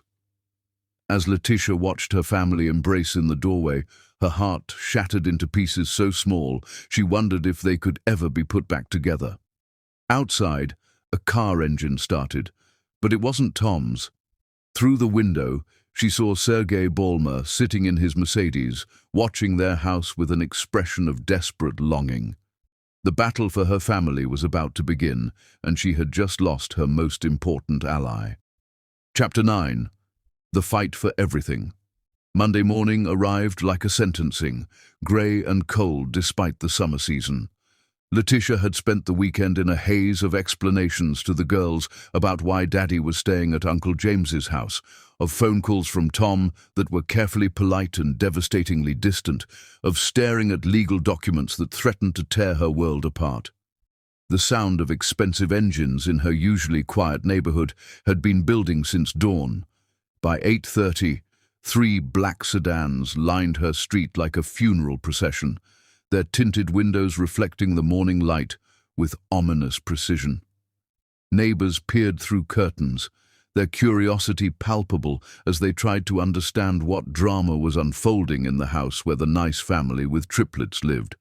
The knock on her front door came at exactly 9 o'clock, accompanied by the synchronized closing of car doors that spoke of military-style coordination. Through the peephole, she saw three men in dark suits, their faces bearing the carefully neutral expressions of professional destroyers. Behind them, she could make out more figures: process servers, investigators, people whose job it was to dismantle lives with surgical precision. Letitia Hanks. The lead attorney was young, ambitious, with shark-like politeness that preceded devastation. His smile was perfectly calibrated, warm enough to seem human, cold enough to deliver bad news without flinching. "I'm Richard Morrison from Kellerman Associates. We represent Sergei Bulmer in a matter concerning parental rights." Her hand shook as she accepted the legal papers, their weight somehow heavier than mere documents should be. The letterhead was expensive, embossed, the kind that announced serious money behind serious threats. Emergency petition for genetic testing, temporary custody order, pending paternity confirmation, motion for immediate visitation rights. The words blurred together as she tried to process their meaning. 3 years of carefully built security, crumbling with each line of legal jargon. These weren't just papers. They were weapons aimed at the heart of everything she held dear. "This is impossible," she whispered, scanning the legal language that would destroy her family. Her voice sounded foreign to her own ears, thin and shaky. "He can't. The girls don't even know him. Mr. Bulmer has reason to believe he is the biological father of your triplets," Morrison continued with practiced efficiency, his tone suggesting this was routine business rather than the destruction of a family. "Given the timeline of conception and the children's obvious physical resemblance, the court has granted an emergency hearing for this afternoon at 2 o'clock. "This afternoon?" Panic flooded her system, ice water in her veins. "I need time to get a lawyer to prepare." The urgency was deemed necessary given that Mr. Bulmer has allegedly been denied access to his biological children for over 3 years. Morrison's smile was sharp as broken glass, his satisfaction barely concealed. "The court takes parental alienation very seriously, Mrs. Hanks. I trust you'll be in attendance." Behind him, one of his associates was photographing her house, documenting the home where Sergei's alleged children lived. Another was making notes on a legal pad, probably recording her emotional state, her apparent lack of legal representation, anything that could be used against her in court. "What happens if I don't come?" The question slipped out before she could stop it, desperation making her voice crack. "Then the court will issue a default judgment in Mr. Bulmer's favor. Temporary custody would be granted immediately." Morrison's tone was matter-of-fact, as if he were discussing the weather rather than the destruction of a family. "I wouldn't recommend that course of action." As the lawyers departed, their expensive shoes clicking against her front walk like the sound of inevitability, Letitia sank against her front door. The papers scattered around her feet like the debris of her former life, each page a nail in the coffin of her happiness. Upstairs, she could hear the girls playing in their room, their laughter floating down like music from another world. They were blissfully unaware that their entire universe was about to be shattered, that strangers in suits were plotting to tear them away from the only father they had ever known. Her phone rang. Tom's ringtone. She grabbed it desperately, hope flaring in her chest like a match in the darkness. "I heard." His voice was grim but strong, filled with the controlled fury of a man whose family was under attack. "James saw the lawyers leave your house. I'm coming over." "Tom, you don't have to. We're not your problem anymore." "Like hell you're not." The fierce protectiveness in his voice made her knees weak with relief. This man who had every right to walk away, who had been betrayed and lied to, was still fighting for them. "Those are my daughters in there, and no court document changes that. I'll be there in 20 minutes. True to his word, Tom arrived with James, his contractor brother whose own protective instincts had been triggered by the legal assault on his family. Behind them came Sandra Wu, the best family attorney in the city, her reputation for destroying opposing counsel legendary in legal circles. Letitia had never been so grateful to see anyone in her life, though the careful distance Tom maintained between them was a constant ache. He was here, but the space between them felt like an ocean, so much damage to repair, so much trust to rebuild. "This is aggressive but not unusual," Sandra explained as she reviewed the legal documents with the intensity of a general studying battlefield reports. Her dark eyes scanned each page with practiced efficiency, noting clauses and implications that would escape civilian understanding. When biological fathers discover children they weren't aware of, courts tend to err on the side of parental rights. However, there are several factors that work in our favor. "Such as?" Tom asked, his architect's mind immediately focusing on solutions rather than problems. Even in crisis, he approached challenges with methodical precision. The children's ages, their established family structure, and the fact that Mr. Ballmer voluntarily relinquished any claim to them through his divorce agreement. Sandra looked up from the papers, her expression cautiously optimistic but realistic about the challenges ahead. The key is demonstrating that disrupting their current situation would be harmful to their best interests. "What about his wife's threats?" Letitia asked, pulling out her phone. "I have recordings. Inadmissible in family court, unfortunately, but they might be useful in other ways." Sandra made notes on her legal pad, her handwriting precise and economical. "I'm more concerned about how we explain 3 years of secrecy. The court will want to understand why you never informed Mr. Ballmer about the children." Before Letitia could answer, sounds of distress came from upstairs, not the usual squabbles of siblings, but genuine fear. They rushed to find Ava standing at her bedroom window, her small face pressed against the glass, her usual confidence replaced by anxiety that made Letitia's chest tighten. "There's the mean man again," she said quietly, her voice carrying the weight of a child trying to make sense of adult complications. "He's been sitting out there all morning." Letitia looked out to see Sergei's Mercedes parked across the street, the man himself visible behind the wheel. Even from a distance, she could see his desperation, the way he leaned forward as if trying to catch glimpses of the children he believed were his. His presence felt like a violation, a predator watching their safe space.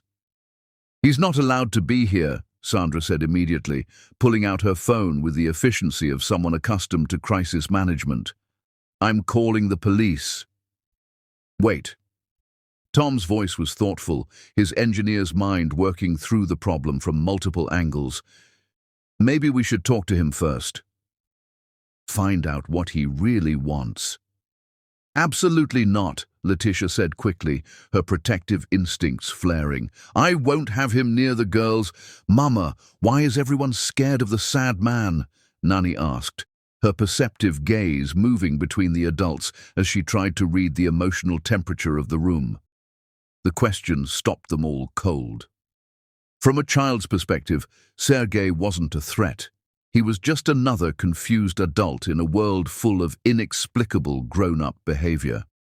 Her innocence highlighted the absurdity of the situation, the way adult fears and failures contaminated everything they touched. "Because grown-ups sometimes make things complicated when they should be simple," Tom said gently, lifting Nani into his arms with the practiced ease of 4 years of fatherhood. "But you don't need to worry about it. That's what parents are for." The word parents hung in the air, loaded with meaning and defiance. Tom met Letitia's eyes for the first time that morning, and she saw something there that gave her hope, determination, love, and the fierce protectiveness of a father defending his children. "I'll talk to him," Tom said quietly, his decision clearly made. "Man to man, find out what he's really after." "Tom, no, it's too dangerous." "Dangerous how?" "He's not going to attack me in broad daylight in front of our house." Tom set Nani down gently, his movements careful and controlled. "Sometimes the direct approach is the only one that works." Letitia watched from the window as Tom crossed the street, his steady gait projecting calm confidence despite the magnitude of what was at stake. Sergei got out of his car as Tom approached, and she could see them talking, their body language tense but not hostile. Two men whose lives had become entangled through their love for the same woman, facing each other with the future of 3 children hanging in the balance. "What are they saying?" Ava asked, climbing onto the window seat beside her mother, her analytical mind trying to solve the puzzle of adult conflict. "I don't know, sweetheart." But she could see the moment when Tom said something that made Sergei's shoulders sag in defeat. Could see when Sergei gestured toward the house, his face full of longing that was painful to witness. Could see Tom's response, firm but not unkind, and Sergei's slow nod of understanding. The conversation lasted perhaps 10 minutes, but it felt like hours. When Tom returned, his expression was grim but resolved, carrying the weight of whatever truths had been exchanged. "He's not going to drop the custody suit," he reported, his voice steady despite the devastating news, "but he's not doing this out of malice. He's doing it because he's desperate and believes those girls are the only legacy he'll ever have." "So what do we do?" Letitia asked, hating the helplessness in her own voice. "We fight," Sandra said immediately, her tone brooking no argument. "Emergency hearing or not, we present the strongest case possible for maintaining the status quo." "And if we lose?" Tom moved closer, not quite touching her, but close enough that she could feel his warmth, his solid presence that had anchored her for 4 years. "Then we appeal, and we keep fighting until we win." "Why?" The question slipped out before she could stop it, years of insecurity bubbling to the surface. "Why are you doing this?" "I lied to you, kept the truth from you for years." "Because they're my daughters," Tom said simply, his voice carrying absolute conviction. "Because you're my wife. Because families don't abandon each other, even when they're hurting." The words hit her like a physical force, love and guilt warring in her chest. This man who owed her nothing was risking everything for them. This man she had betrayed was standing between her children and destruction. 2 hours later, they sat in family court, the girls safely with James and his wife at their house across town. The courthouse felt like a battleground, with lawyers and clerks moving with military precision, processing the wreckage of human relationships with bureaucratic efficiency. Across the aisle, Sergei looked pale but determined, his legal team surrounding him like armor. His expensive suit couldn't hide the fact that he looked like a man who had aged years in the past few days. Beside him sat 2 empty chairs. Belinda was notably absent, a detail that didn't escape Sandra's attention. "Where's the supportive wife?" she murmured to Letitia, her eyes scanning the courtroom for threats and opportunities. The question was answered when Judge Patricia Chen called the court to order and immediately addressed an unusual situation. Her voice carried the authority of someone who had seen every variation of human drama, who dealt with the aftermath of broken relationships and damaged families every day. "Before we proceed with the matter at hand," Judge Chen announced, her tone suggesting she was not pleased with the developments in this case, "the court has received some disturbing information regarding threats made against the respondent. Mrs. Hanks, would you please approach the bench?" As Letitia stood on shaking legs, she saw Sergei's confused expression, his whispered conversation with his lawyers. Whatever was happening, he hadn't expected it. His legal team looked equally surprised, their careful preparation apparently inadequate for this development. "Your Honor," Sandra said, rising with documents in hand, "we have reason to believe that a third party has been attempting to manipulate these proceedings through intimidation and coercion." The next hour passed in a blur of legal maneuvering, presented evidence, and Sergei's growing shock as the truth about his wife's machinations came to light. The recording of Belinda's threats played in the silent courtroom, her calculated cruelty echoing off the walls like something from a nightmare. With each revelation, Sergei's face grew paler, his understanding of his situation shifting from confidence to horror. He had thought he was fighting for his children. He was discovering he had been manipulated into becoming a weapon against the family he had once destroyed.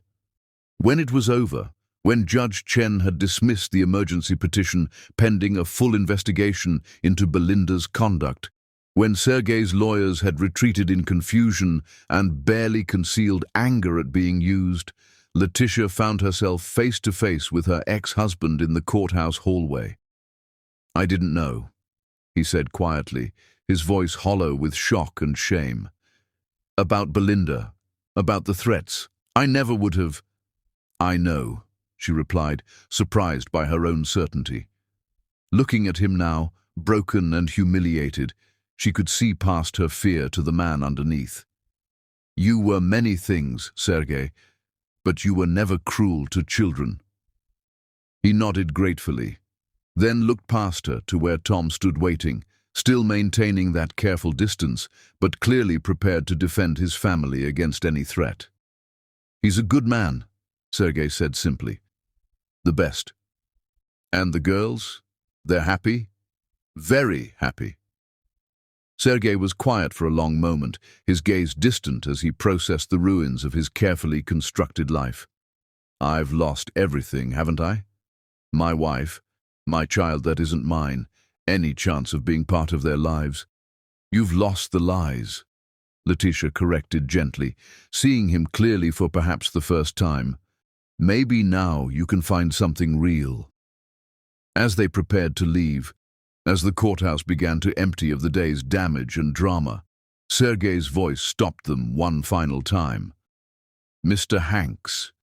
Tom turned back, his expression wary but not hostile. "Take care of them. All of them. They deserve someone who will love them without conditions." Tom's response was quiet, but carried clearly in the courthouse corridor, his words a promise and a vow. "I always have. I always will." But as they walked out into the afternoon sunlight, free to go home to their daughters, none of them noticed the figure watching from a black sedan across the street. Belinda Ashworth, her face twisted with fury, her phone pressed to her ear as she made arrangements that would turn their victory into something far more dangerous. Chapter 10. Love's Ultimate Victory. The courthouse steps felt like the summit of a mountain Letitia never thought she could climb. Warm September sunlight bathed the marble columns in gold, and for the first time in days, she could breathe without feeling like her chest was caught in a vice. Tom walked beside her, not quite touching but close enough that their hands occasionally brushed, small moments of contact that felt like promises being rebuilt. Behind them, the courthouse doors swung shut on the most harrowing 3 hours of Letitia's life. The emergency family court session had felt like a trial by fire, each testimony revealing another layer of deception that had nearly destroyed 2 families. She could still hear the echo of Judge Chen's voice as she dismissed all custody claims, could still see the shock on Sergei's face as the truth about his condition and his wife's betrayal unfolded in devastating detail. "It's over," Sandra Wu said, tucking legal documents into her briefcase with the satisfaction of a general whose strategy had prevailed. "The emergency petition is dismissed, the custody challenge is withdrawn, and Mr. Bulmer has agreed to relinquish any future claims. Your family is safe." Family. The word settled around Letitia's shoulders like a warm coat after years in the cold. Through the glass doors behind them, she could see courthouse staff cleaning up the emotional debris of their hearing, tissues discarded by spectators, legal pads filled with notes about a drama that would be forgotten by most, but would forever change the lives of everyone involved. "Thank you," Tom said quietly, shaking Sandra's hand. "For everything.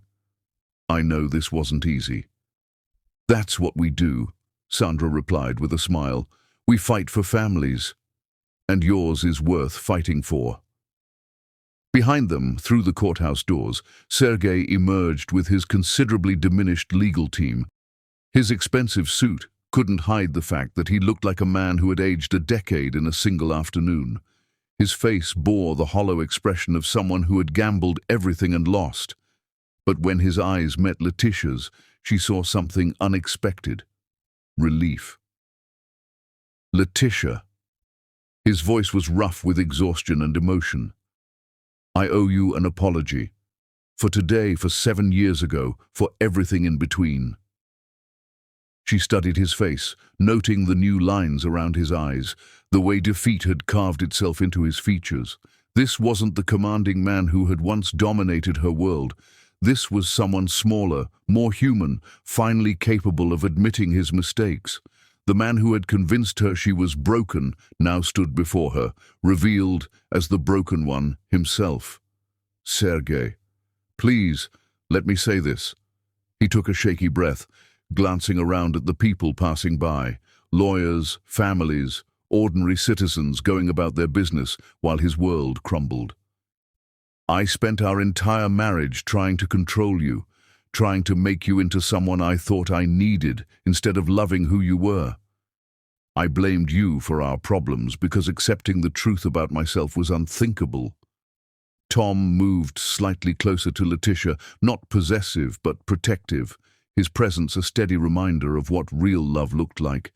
She felt his warmth, his solid reality, grounding her as Sergei continued his confession. When I saw your daughters today, our daughters, when I watched them in that courtroom so bright and confident and loved, I realized what I'd really lost.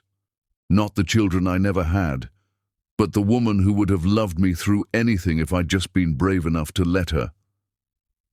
The words hung in the air between them, heavy with 7 years of might-have-beens. Letitia thought of the woman she had been during their marriage, eager to please, desperate for approval, willing to accept blame for problems that weren't hers. That woman was gone, replaced by someone stronger, someone who knew her worth. They're not our daughters, Letitia said gently but firmly. Biologically, yes, but they're Tom's daughters in every way that matters.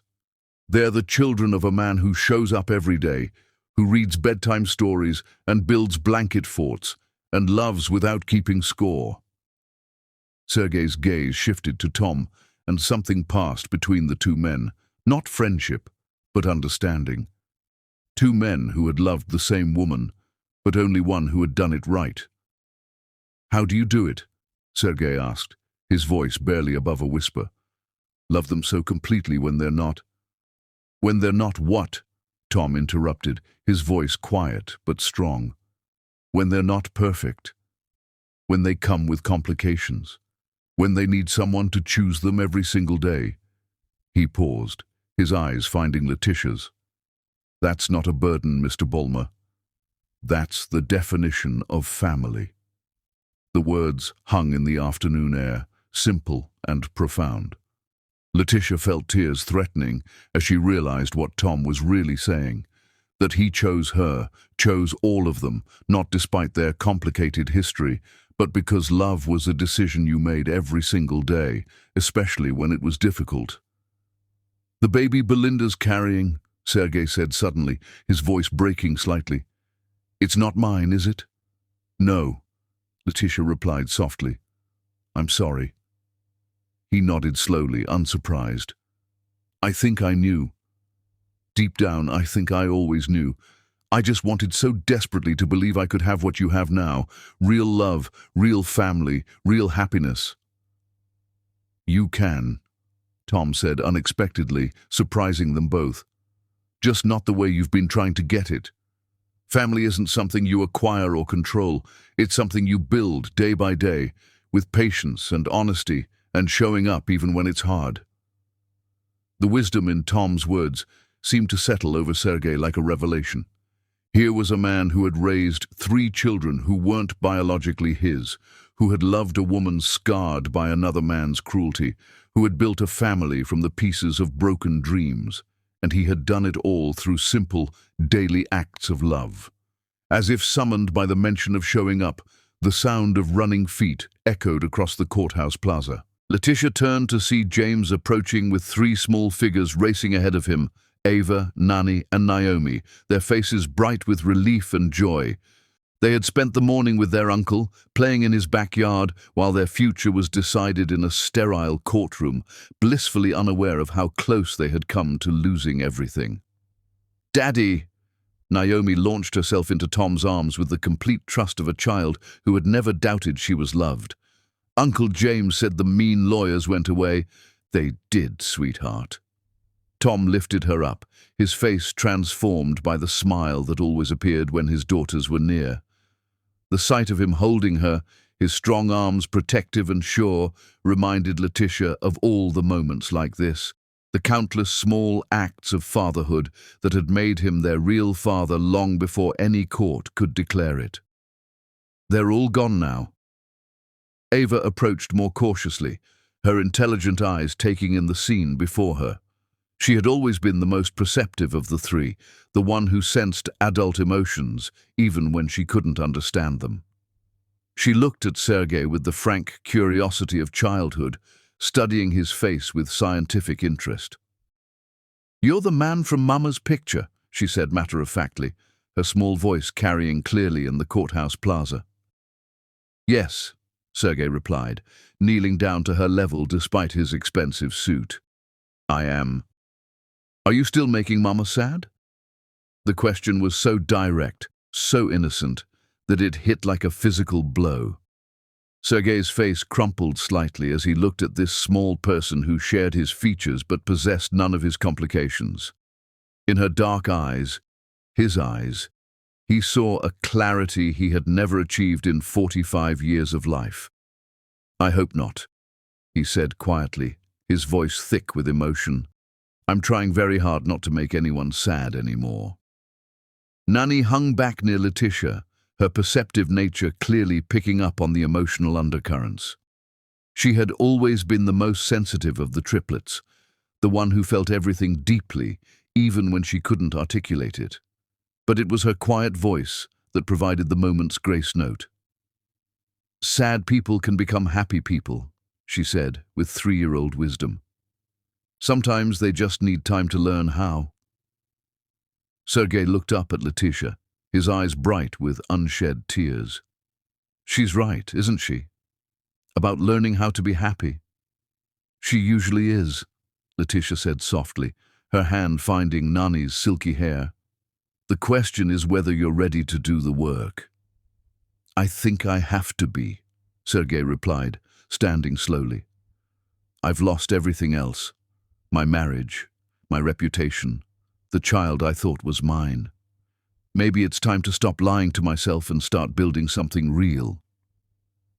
As they prepared to leave, as James gathered the girls and Sandra finished her phone calls to ensure all legal paperwork was properly filed, Sergei approached Tom one final time. The two men faced each other in the golden afternoon light, their shared connection to Letitia and the girls creating an unlikely moment of understanding. "I want to say something," Sergei began, his voice formal but sincere. "Those children, they have your eyes now. Not the color, but the light in them. The security, the joy, the absolute certainty that they're loved. I never gave that to anyone, not even myself."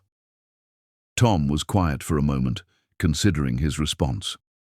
Around them, the courthouse plaza buzzed with ordinary life, people coming and going, dealing with divorces and custody arrangements and all the messy complications of human relationships.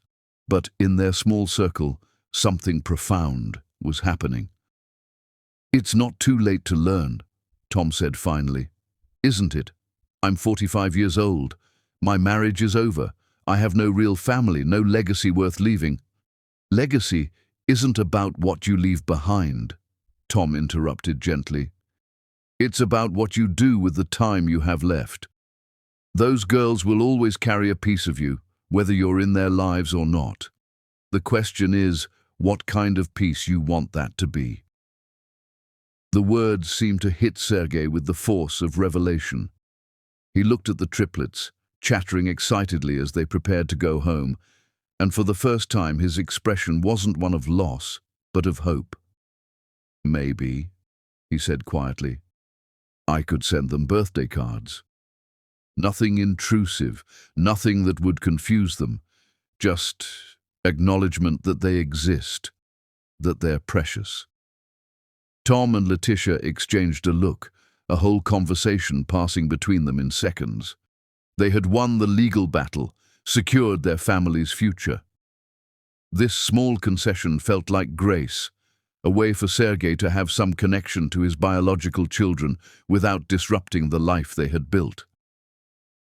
"I think that would be all right," Letitia said carefully, "as long as it stays simple.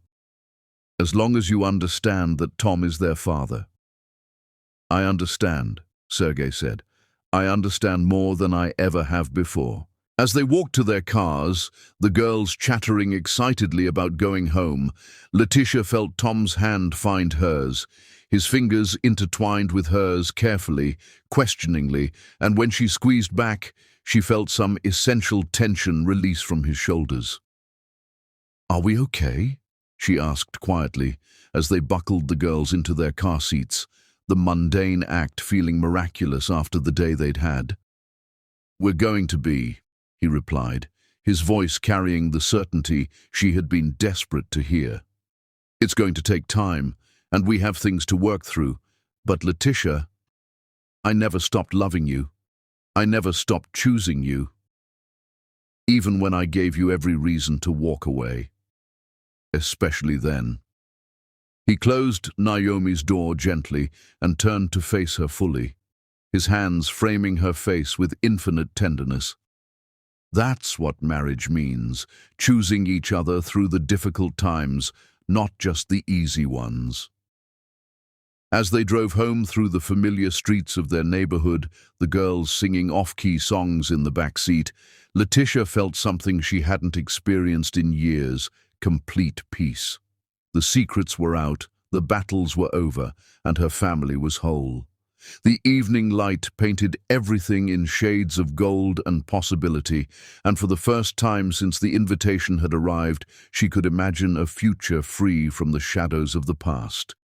"Daddy," Ava said from her car seat as they pulled into their driveway, the sight of their home, their real home, washing over them like a blessing. "Are we safe now?" Tom looked at Letitia in the rearview mirror, and in his eyes she saw the reflection of everything they had built together, imperfect but real, complicated but true, tested by fire and proven unbreakable. "Forever, sweetheart," he said, his voice steady with absolute conviction. "We're safe forever." And as they walked into their house together, Tom carrying Naomi on his shoulders, while Ava and Nani raced ahead to tell their toys about their adventure, Letitia realized that sometimes the greatest love stories weren't about finding perfect people. They were about finding people willing to choose love every single day, even when the world tried to tear them apart. Behind them, the courthouse grew small in the distance, taking with it the last shadows of a past that no longer had the power to hurt them. Ahead, their home waited, imperfect, joyful, and filled with the sound of children who knew, beyond any doubt, that they were loved completely and unconditionally. The truth had finally set them all free.